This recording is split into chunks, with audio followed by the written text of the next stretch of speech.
tungkol naman sa galit mo, huwag mong ikahiyayan. Pero huwag mo ring hayaang kontrolin ka Ng ng galit. iyong galit. 'Di ba? Maglabas ka.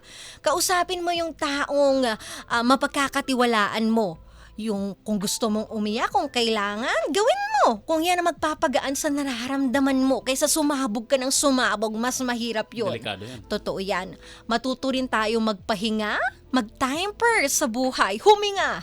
At hindi ka naman robot at lalong hindi ka naman bato. Tao ka, may nararamdaman ka. Yan. At kailangan mo talagang maramdaman yan, ma-express mo sa sarili mo, yung feelings mo. Darating ang araw na lilinaw din ang isip mo. Hindi ngayon, hindi bukas, pero darating yan, one step at a time. At kapag dumating yan, doon ka magdesisyon. Huwag ka magdesisyon sa oras na ikaw ay galit, Tama.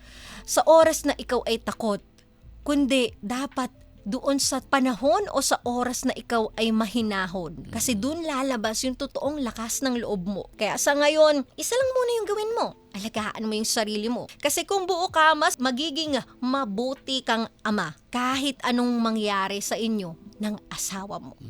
And not every broken family is caused by living. Some are broken by staying.